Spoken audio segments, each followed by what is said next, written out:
Hey guys, it's Donnie B, and you're listening to episode 19 of Eat It Up, Buffalo Eats On podcast, and a very proud member of Audio Buffalo. Before I get started on today's guest, I just want to talk about our big awesome sauce giveaway that we're doing this week. In case you haven't noticed, yesterday we posted on the site details about how you can enter the 3 big prize packs that we're giving away, and kind of just announcing the giveaway officially. If you haven't seen that, I definitely recommend you go onto our site and check it out right now. It should be on the front page. If you haven't, basically we are giving away a bunch of free gift certificates, a couple books, really cool things from a lot of awesome places. All you have to do is follow us on Facebook or Twitter and retweet or like a picture or a tweet every day that we're going to post. So roughly they'll probably be around early in the morning, and you'll have several chances to enter. We're going to do it for a week, and then so that means that everybody can put their name in 14 times. On the 30th, we'll announce our winner. On that same day, we're going to have a cool happy hour and a little bit celebration of my birthday at the Pink, so everyone is welcome to come from 6 to 8. But anyways, on today's show, we have Jason and Eric from Lake Effect Ice Cream. If you're like me, you are obsessed with Lake Effect Ice Cream and all their amazing flavors. The best part of this is that not only do they have a great product, but the two guys could not have been more nice and more just welcoming. We actually recorded this podcast in their ice cream shop while they were making Peanut Butter Epiphany. And so you're going to hear a little bit of a rumble come in, I think maybe around the 10-minute mark or so. But we did our best to try to... Tom did his best, I should say, to try to get this to sound nice, and I think he actually did a pretty good job. You can still hear what we're talking about, and it's a really awesome conversation, so I definitely recommend you stay through. But just be a little, be aware that there's a little bit of a background noise. So, anyways, I hope you guys enjoy the podcast, and please enter our contest. It is going to be big. Thank you. How many hours a week at this point does Lake Effect Ice Cream take up your guys' lives? Like actual time in the shop. Yeah, I guess either or. Because I mean, like, so for Buffalo Eats, like, the actual writing is a pretty small chunk of it. But thinking about restaurants that we're going to, going out to eat, coming up with ideas, reaching out to like people to do our podcast, like that, like takes up the biggest chunk of what we do. Right. So I'm assuming like the actual ice cream making is a small part. Is a small part plus all the other stuff that you guys are doing. I mean, physically making it the shop 3 nights a week. 3, when we were doing sometimes 4. When we were doing the 3 days a week, getting ready, leading up to our vacation, so we had enough stock. I mean, we were probably just down here putting in an additional production time, up to 30 hours. Probably about an additional 30 hours a week down here. Yeah. But then that doesn't include. What you're doing after school, what you're doing in the morning, what you're, the phone call you're making. Yeah. I mean, probably you could take an additional 10 hours of just... more, yeah. Well, it's always on your mind. I mean, you're always thinking, especially for flavors. You'll be sitting there going, oh, there's one. And, you write it down, but it's most definitely all-encompassing in a way. Right. Did you guys ever foresee that? Like, or was this... I mean, I guess we could touch at the beginning. Like, what? How did this even start? Like, I heard something about Taste of Lockport. Okay, but I think actually even before that we'd been making ice cream at our homes and kind of going back and forth like, try out this and trying to maybe one up each other, and then we started sharing it with the neighbors. Yeah, we live. Our families live next door to each other. Oh, wow. And we both had small ice cream machines. So we just kind of started fighting. Have you guys made ice cream for a while? Like, has that just been something you've enjoyed? Like, it was home? A couple of years before we started it. And I think too, we're also, I don't know if you would call us serial entrepreneurs. That there was always in the back of our head, we were always talking about a business. What can we do? Because we didn't go into teaching to have the summers off. Yeah. And we had worked actually together on with a wilderness club that Jason started at the high school. Okay. We had some other ideas. There was the bicycle idea. What bicycle? With getting the bicycles and tuning them up and selling them off our front lawn. Nice. But being a teacher, you're always looking for that summer thing. I did roofing. We both were finished decks for forever. Yeah. And eventually you want to do something. I think I was glad about this because I think the ice cream led it, not the business. Like, we had to have a business. We we had the ice cream, and people started telling us, well, you should sell this. Right. And we were giving it to the neighbors, and they would actually... It's funny, one of our neighbors across the street would write down the people's names and what their opinion was of each flavor. Yeah. So we were getting all these reviews, and it ended up being where we just decided, well, actually, I think we decided, are we going to open a scoop shop? Are we going to try it that way? Right. And then we both kind of eventually came down to the idea, let's put it in containers, little 8-ounce containers, sell it at fairs and festivals, and then be ready to go into stores right away. So we were talking production right away. Wow. We had all the packaging done. That took a little bit, and then we had a couple festivals that just were miserable weather, and we were kind of getting beat up. Yeah. I mean, it was. I mean, yeah. If you're selling ice cream, you want it to be rainy and 50. Right. It's not there was, good. And there was nobody who was walking away from our ice cream saying, "Well, I think I'm going to stick with what I usually get."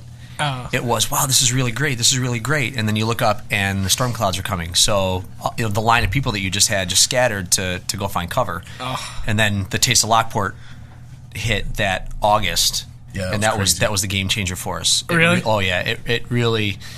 I think what it did is it reassured us that we can really make it work. Was that one 4 hours or 6? That was 6 hours. We sold like 1,300 ice creams. Yeah, it worked out to be like 3 a minute. We sold through everything that we had, and we were hammering other people because it was all pre-packaged. We didn't have to scoop it. We didn't have to do anything. We just handed out the 8-ounce containers, and it was. Now here's the funny thing: we always talk about it all the time. What the heck are we doing with 1,300 ice creams? What were we thinking? Right. At that point, we hadn't sold that many. It was the beginning of the year, so we thought, well, if we don't sell it, we can bring it back. Yeah. But we sold like everything we had. Sold everything, and then we had another festival to go to. and this was, mind you, all of this was being manufactured in a machine that produced 1.5 gallons of ice cream every load, and we could do that about 4 times about per 5 gallons an hour. 5 gallons an hour. And it was all being hand packed with a spatula. Oh my God. So we're like, oh great, we just sold 1,300 ice creams. Oh great, we have to. It took us 2 months to make it. Wow. So this is, I mean, eventually evolves into what we have. We can do probably 80 gallons an hour if everything's going. Yeah. Right. How's that work for you? Can you actually hear it? Yeah. Shut it off. Yeah, I mean, I don't want you guys to let it come back down. Actually, when it comes down, it's on defrost. When it comes back down, we'll shut it down. Yeah, it's. Can you still hear us though, Tom? Oh yeah. Okay. The voices are still pretty loud. All right. Yeah, we'll worry about that. It wasn't like in a movie where you're like. So what year was that? What year was that Taste of Lockport? Where was that 9? 2008. 2008. Yep. 2008. Yep. Okay. And the other thing too, and just thinking back, oh wow, it's only been 4 years, but 4 years ago when we first started this business, my son was a year old, and my wife was pregnant. Yeah. Was 7 months pregnant when we were going through all this. Yeah. So, I mean, I think the country's economy was in the worst possible point that it's been in our nation's history. And we're out hawking ice cream on the We're out hawking ice cream. My wife was saddled with a 1-year-old and being, 7 months pregnant. Your kids were younger. Yeah. I mean, I think it was the best time for us to start a business because we had nowhere to go but up. Yeah. But looking back, it was probably. What the heck are we thinking? Yeah, so ballsy. It's funny. It was one of those things where we never really took that stuff. We probably should have, but we really never took that stuff into account. We didn't say, hey, the economy's really bad. We just made ice cream and brought it places and hope people would buy it. What are we going to do this summer? Yeah, make a lot. I mean, and what's funny is the hard thing about it. I think we say this all the time. If we look back on it and somebody told us in 2008 and said, this is how much work you're going to have to do between this time and this time, we'd be like, ooh. Way. Yeah, we put in. You're going to make ice cream until 3 o'clock in the morning on a Tuesday night, and then get up 3 hours later and go to school. Yeah. No. One night, it's funny because we do all the social media stuff that we do. One night, I was talking to Eric, and we always put out we used to put out, okay, this flavor's coming out here. Very informational posts. Yeah. We've gotten into being a lot more free and easy with the posts. But one night I was walking down the back alley at like 2 a.m, and I just took a picture of it, and I put it online and said, I'm really tired. Here's the back alley walking. People were up. People were up. Yeah, it got like 10 likes in 5 minutes. Yeah, we're like, what the heck are people? But we figure out that people kind of follow the story as much as following, the ice cream up and where it is and what it is, which is really kind of fun. Yeah, I think that's a new trend. Maybe not a new trend, but a popular thing now is people enjoy knowing the people that are making their products, whether it's like they know the chefs now at restaurants or they know the people behind the ice cream. I think people are valuing that way more now than I think they have in the past couple of years, which is a testament to why you guys are so popular now. I'd like to think that as we continue to grow, I mean, obviously I'm not going to be shy and say that I think that we're comfortable where we're at. I think that if we could just continue to grow and grow and grow and be all over New York State and be all over the Great Lakes, that'd be awesome. Yeah. But one thing that I think is really cool is that when people email us and they get a reply, it's not coming from customer service. It's not coming from it's not coming from some random person that's not really. Oh yeah. It's coming from the owners. When our cell phone numbers are on our business cards. And when they're communicating with the business, they're communicating with the two guys that started it. And what else I think is really interesting too, and you can obviously see for yourself. There's people that think that this is this massive production. And sometimes we're a little shy, or like, no, this is it. Can we get a tour of the factory? No, it's going to take you longer to get here than it's going to be to go through the shop.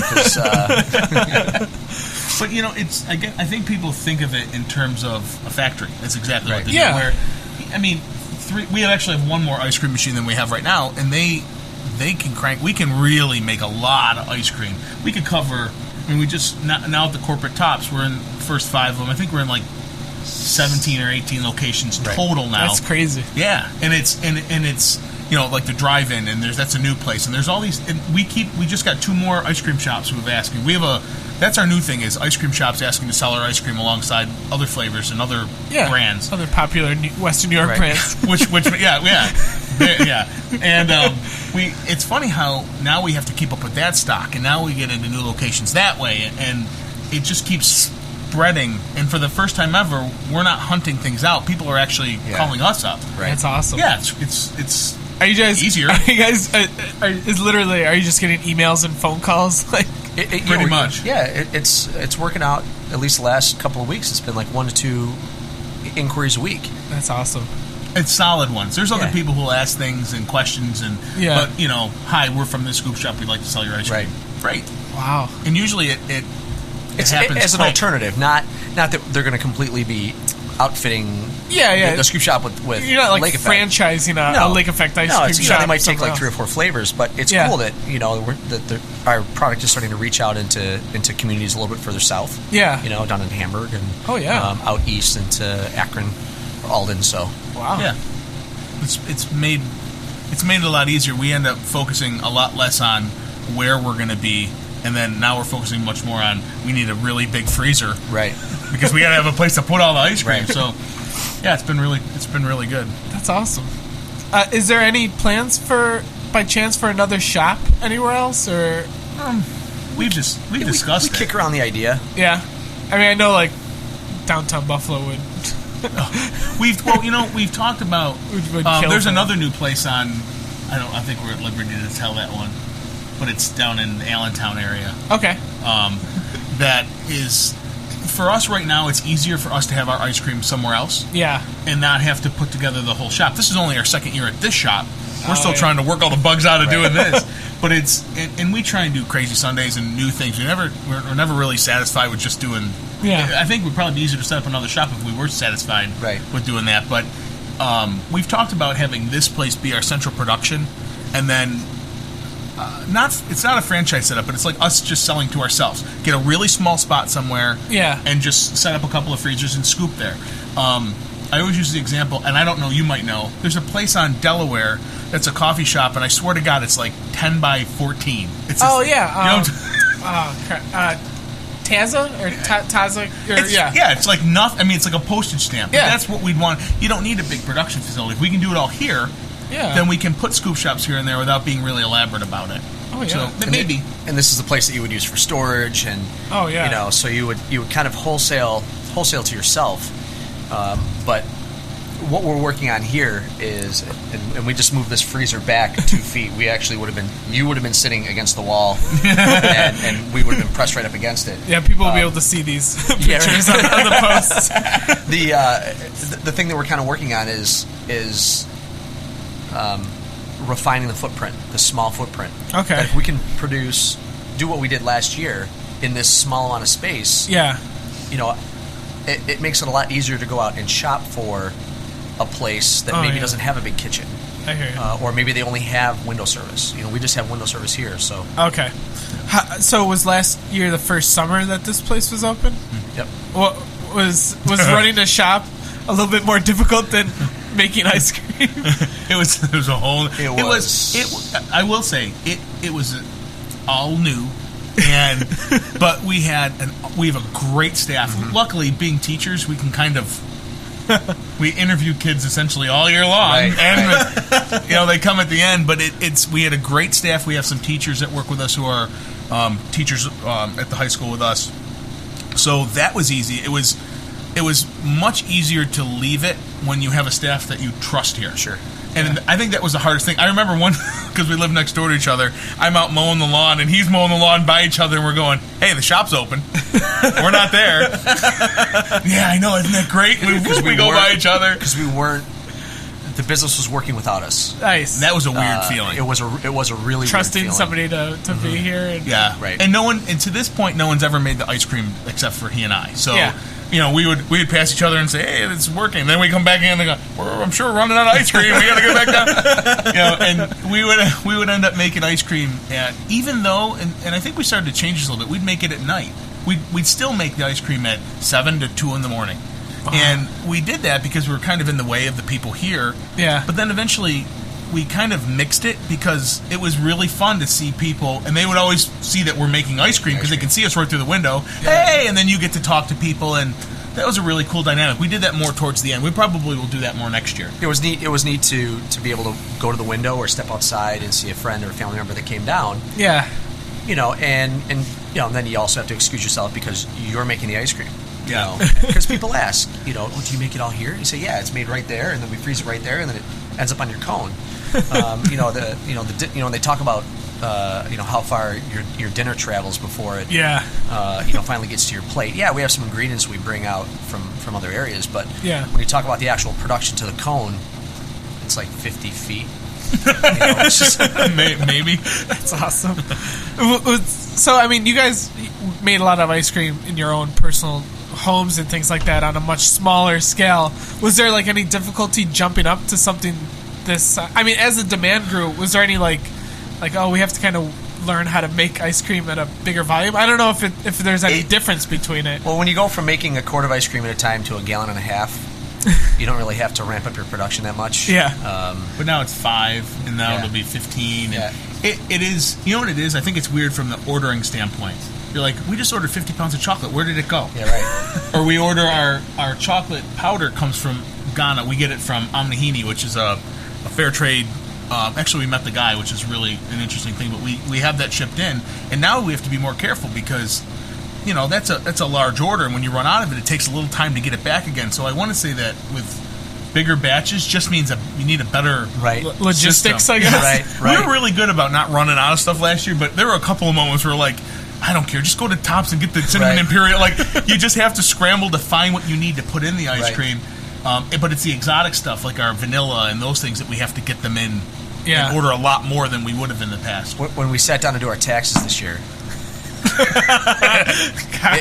we looked at, and what I did is I went through and itemized like all of our ingredients and all of our dairy purchases and things. Yeah. And when you compare the year that we first got started compared to what we purchased just from Upstate Farms last year, I think we purchased probably more in dairy mix and milk from Upstate and cream and than we did all of our ingredients and probably all of our packaging. Yeah. Actually, believe it or not, I think that what we purchased from Upstate Farms in 2011 exceeded our entire business startup in 2008. Yeah. You know, I mean, we just the delivery guy was coming to the door, and he's like, "What are you trying to kill me?" I said, "Well, you're going to be coming back on Tuesday." We always use the comparison to our new freezer is bigger than our first kitchen. Yep. Which is weird. But the entire contents of our first kitchen, I've said this on a couple of occasions, the entire contents of our business fit on the back of a 5x10 foot trailer. Wow. Yeah. And now it's... You got some pretty... Yeah, you didn't get to interview us when we were in the Mason Hall kitchen. That was our first place. Yeah, we sitting there like this. Yeah. It's so hot. But they were great to us. Yep. That was really nice. We've talked to... I think the guys from Lloyd run a kitchen similar to the way we did it.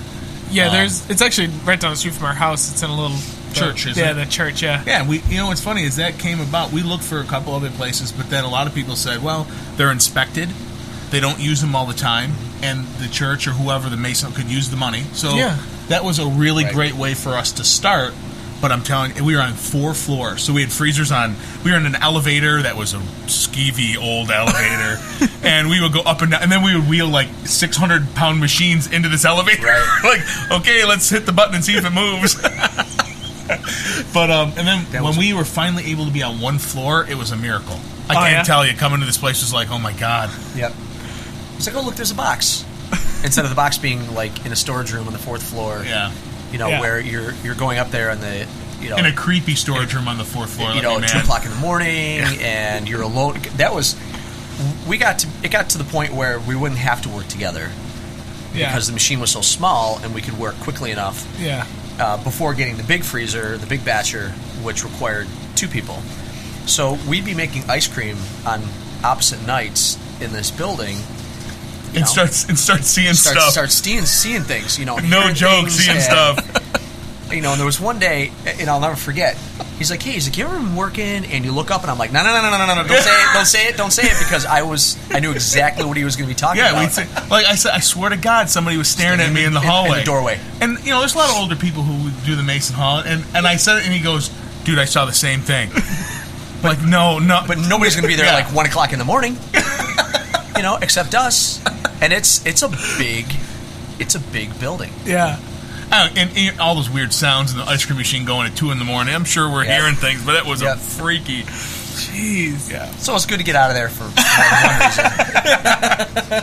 reason. Not that this place hasn't creeped me out a little bit. Yeah, but no, that Mason Hall was way creepier. But it was a great start. It was a great start. It's a great story. Yeah. And ironically, we are renting now from the Dale Association. They've been great to us. They've been great. And we looked at their kitchen over at the Senior Citizen Center as one of the places that we could actually get started at.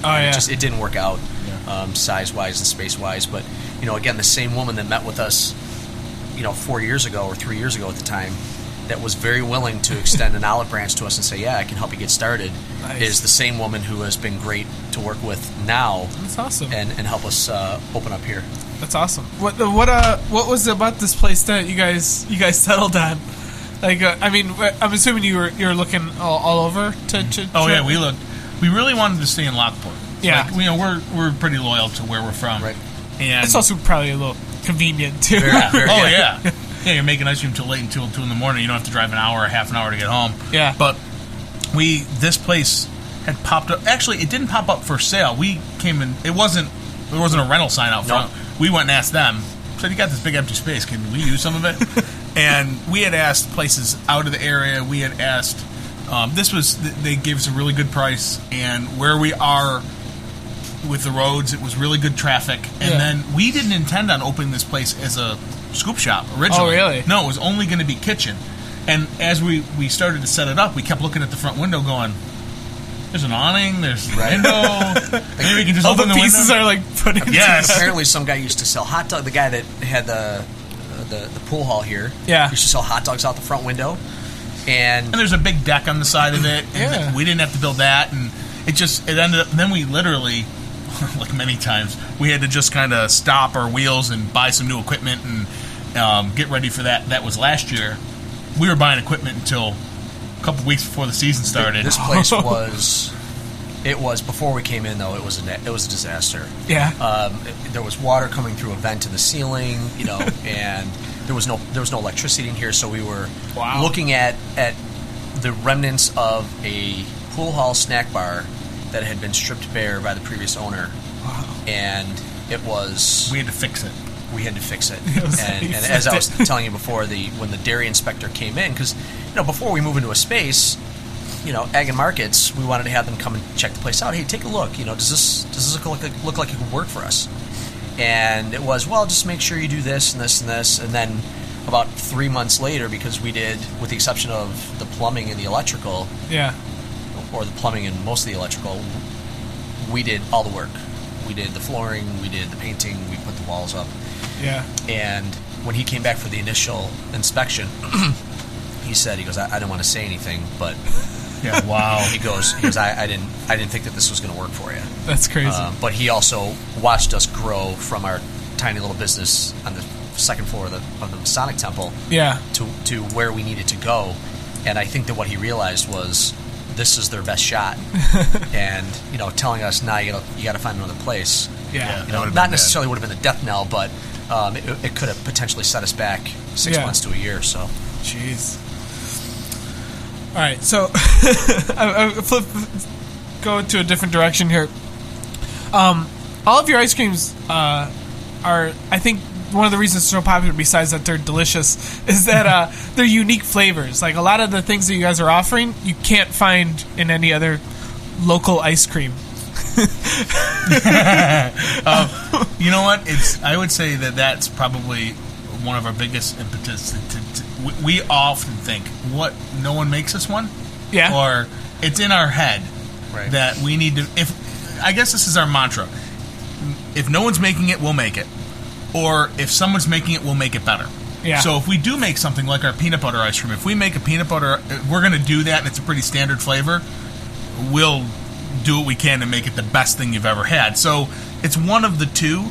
But, I mean, we've made beer ice cream, we've made everything. Well, obviously the bacon.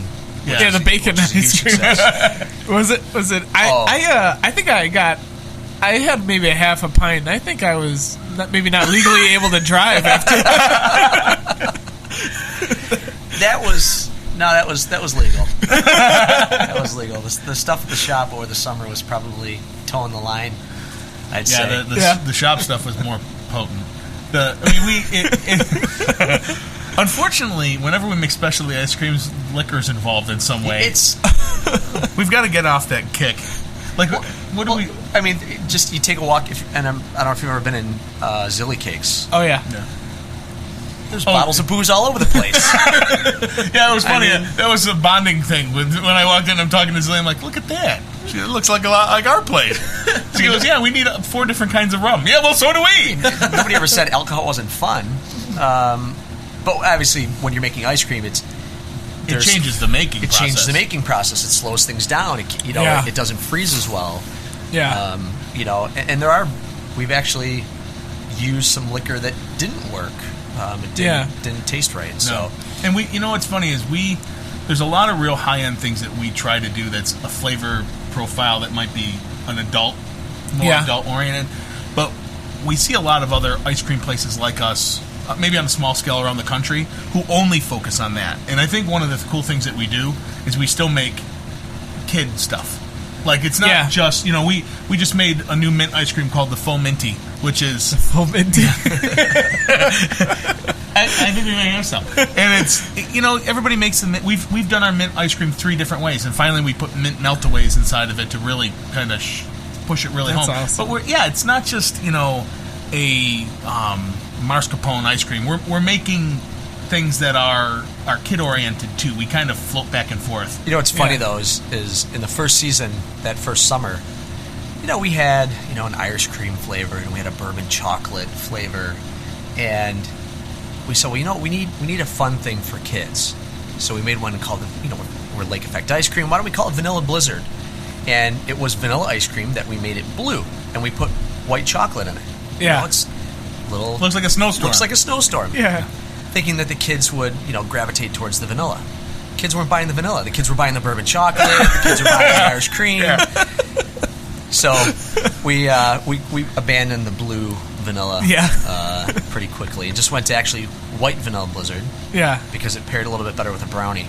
Nice. And then we just dropped the vanilla blizzard altogether, and now we have our silver cloud. Yeah, and we went on like a hardcore search for like a really good. That's surprising. But, you think vanilla. Not being a trained chef, we don't know. We got beans from Australia, New Zealand. We made our own vanilla. We did all different kinds of. We have vanilla reserves back there. We're going to make a really high end other vanillas this year, but the silver cloud was one of the best that we found. Right. But like you'll be having, we have a flavor that we just did in the back that we're testing. I think we could probably mention the one that we just tested, the crunchy one. Yeah, we're not sure we're going to put it out, and we don't think we have it right yet. Well, I was going to ask about like the things that you've tried that haven't made it yet. Oh, we made one that we just put a question mark on it and then never sold it because we weren't quite sure what it tasted like. It wasn't really what we were looking for. What was in it? I don't even remember. Was that the root beer? No, the root beer was labeled root beer, and that never went on the shelf. That was a... Was it a coffee? It was a coffee, and when we traded it, we're like, man, this tastes like banana. Why does it taste like banana? So we put a question mark on it and said, I'm not selling that one. No, not even going to give it away. No, and the one we did make one in the back, we call it's Rice Krispie Treat. Oh. And it's literally a Rice Krispie Treat in ice cream form. Yep. So it's crunchy ice cream. It's outstanding, but we just don't know how long they're going to stay crunchy. Yeah. So we're leaving them in the freezer for a while. It tastes great now. Yeah. Come back in a month. It could be a little chewy. So that's... But you know what? If we don't experiment like that, then we don't make the oddball things that really work. Yeah. And you got to expect some failures with doing things that are, a little. We need the crunch. left of We need center. the crunch enhancer.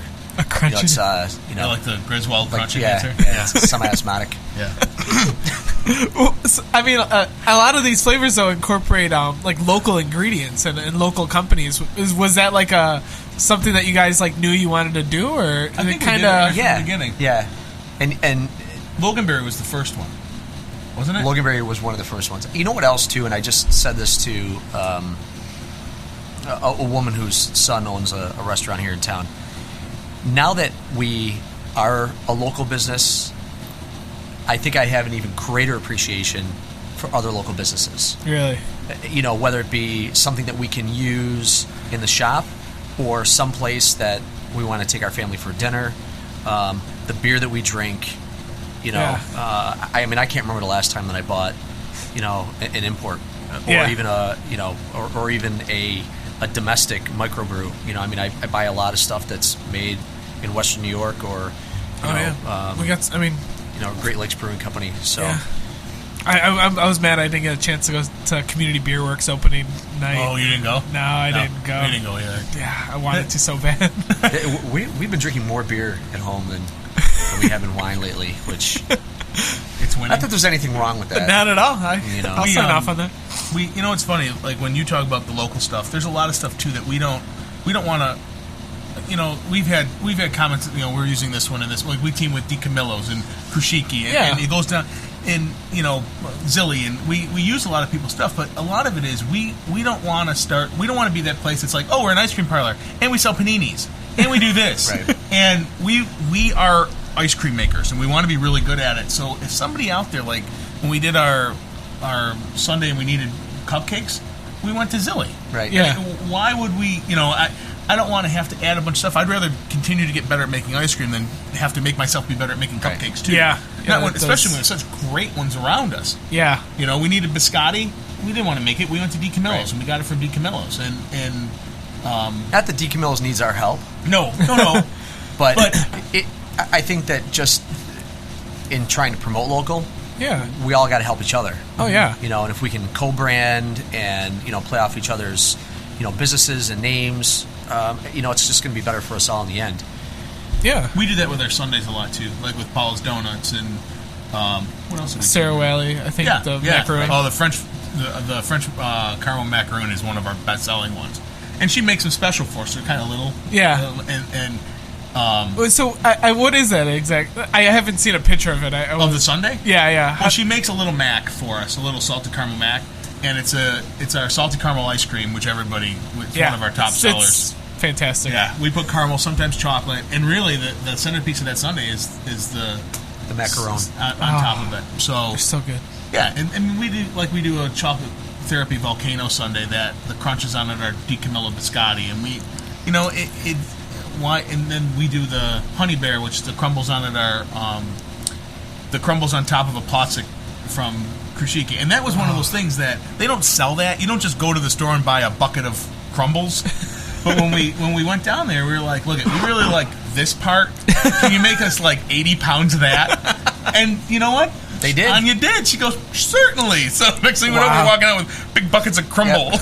That's so awesome. But if you don't ask, you don't get it, And, yeah. So that was, we definitely try to incorporate, especially being in Lockport too. We don't have access. If you're living on Allen, it's all around you. It's nice to be able to pull some of that stuff here for people who might not usually be able to get to it. We had another, I guess you could call it an interesting development with a local brewer. Oh, yeah? That just, I went on a brewery tour, and I got to talking with him, and I think that what he can do is make us something that is it's outside of his brewing process. Yeah. I think you mentioned who it is. Tim Herzog. Okay. And I said, well, this is what we need, and this is what we do with the beer, before we put in the ice cream. And he's like, well, this is what I can do for you. I was like, that's Makes awesome. it a lot easier. That's for us. awesome. That's And great. it's not And like he's super excited. And you're talking about. and it's not like we'd be relegated to doing just one flavor, because he can do on a very small scale. Like whatever we need. Yeah. He's like, give me 2 weeks, give me 3 weeks. And in the how you guys said that you like being so accessible, like that's the best part of dealing with some of these local companies, Right. is you were talking to the guy in charge. Yeah, like, right. and it's that easy. Like, Right. Yeah, you're right. And social media does that too. Like, we had a circumstance last year where I was tweeting back and forth, and Thurman Thomas tweeted something saying that he wanted this Southern ice cream up here, and I tweeted him back, said, no, you want Lake Effect ice cream. And next thing I know, I'm tweeting back and forth with Thurman Thomas, and I'm talking to my wife, and said, I'm tweeting Thurman Thomas right now. She goes, shut up. I said, no, I totally am tweeting him. And I brought him over ice cream to his house. Wow. I mean, but how weird. That never would have been able to happen No, 10 years ago. No, never. Not even a couple years ago. But that opens a lot of doors up too, which is a lot of fun. That's awesome. Yeah. So how does your R&D work here as far as coming up with new flavors? I mean, I'm assuming that your families, that in both of your households, there's always a good amount of ice cream. I think actually, the ice cream shop last year really helped with the R&D. Okay. Because you can make it goes into a tub, and then you can see exactly what people think of it. Yep. Okay. And if they like it, great. And that's really how we ended up with the 5 new flavors on the shelf this year: the peanut butter, the orange, the candy apple, The cake batter, and then the Silver Cloud vanilla. Yeah. Is that we said, of all the flavors that you had last year at the shop, what would you like to see available in stores? So we were able to rotate in. Yep. And And overwhelmingly, those were the responses. That's awesome. So we can do that again this year. We got this great idea to do this. and there's no real rhyme or reason to the creative process. Like, we have a funny story about our cake batter ice cream. The cake batter ice cream. We would deliver to Tops Lockport, and every time we walk in a delivery, the manager there, Wayne, would say, "When are you making cake batter ice cream?" I said, "Dude, we're not making cake batter ice cream." It was like a year. He must have said it 50 times. When are you making cake batter? So finally, we made it, and it's Big Wayne's cake batter. And we put a little picture of his face on it. Now people come into Tops and go, "Hey, you're Big Wayne." Big Wayne. So that's awesome. Yeah, there's no high-end thing behind it. You just wanted a cake batter. We took a little time to make it right. Yeah. But that's how that one came about. And I think, too, because we're such a small company, we can do that. Yeah. We can put the Dairy Frozen Manager picture on the front of a pint of ice cream and sell it. Nobody in Western New York knows who Wayne is. But I mean, we're small enough that we can do that. We're small enough that we can make a bacon whiskey brown sugar ice cream, sell it, and not have to, like maybe some other companies. Or wonder if you're going to sell enough of it and sit on a ton of it. Or buy 50,000 pounds of bacon. And then, I mean, we bought 70 pounds of bacon, and it worked for us. Yeah, that was an intense experience. that flavor. That was we rolled that out And there's a lot of hype behind that. there was a lot of hype behind it, and I think We had that, people driving here at the shop when it came out with coolers. Yep. Really? Taking it back to, I'm from Batavia, I need 8. Okay, there you go. There were people on Facebook saying, "Oh yeah, I think I bought the last pint," and I think that in that particular week, it sold out in one day at Lexington Co-op. I think it sold out in about a day and a half at Tops and Lockport. Yeah, And they just kept ordering and ordering and ordering and ordering. Yeah, I went to the co-op and I thought it was already sold out because I went to the shelves and I saw every other flavor, and I'm like, it was 3 hours. Like I thought, like I was so upset, and then I started asking people like, oh no, we had to just put it over there, the reserve. So they had a second freezer that just had a stack of it. I was like, wow. It was funny. The woman that orders was like, "Are you sure that this is going to sell?" So there's a lot of people talking about it. So she's like, "Well, I'll take two cases. I'll take 2 cases." So we made a special delivery, 2 cases. She calls back like the next day. It's gone. It's gone. I think I'll take a couple more cases. All right. We sell a lot of ice cream at Tops Lockport. That's probably one of the places. But you know what? There have been instances of Lexington Co-op Yeah. where, was it August last year? We sold It was like August over and 1,000 September. pints It was in a matter of like 3 weeks. Wow. We're like, what the heck is going on? She called us up and she goes, we need more ice cream. We're like, how in the hell do you need more ice cream? We just delivered it 2 days ago. We delivered like go look in the back. Yeah, we delivered like 35 cases of ice cream in 18 days. Jeez. It's like something ridiculous. I don't know what it is. Heat? I don't know. Has there been any flavors that you guys are? It's like your Moby Dick, like that you haven't hit yet that you're still working on. Like, is there any flavors that you guys are a dream flavor? I don't know. I think the bacon whiskey. Yeah, that was one that was we wanted landed to do that one. one. Yeah. We've had a couple ideas. Like the whiskey bacon costs a little bit more to make, so we put it out and we were able to do limited edition for a little more. But we discussed this summer about doing something where it's like $10, $15 a pint, and having people pre-order it and making like with some crazy ingredients, like a saffron something crazy ice creams. And we've kind of asked people, what would you, and they're all saying, yep, I'd call for it. Yep, we'd pre-order it. So you might see some even crazier stuff come out from us.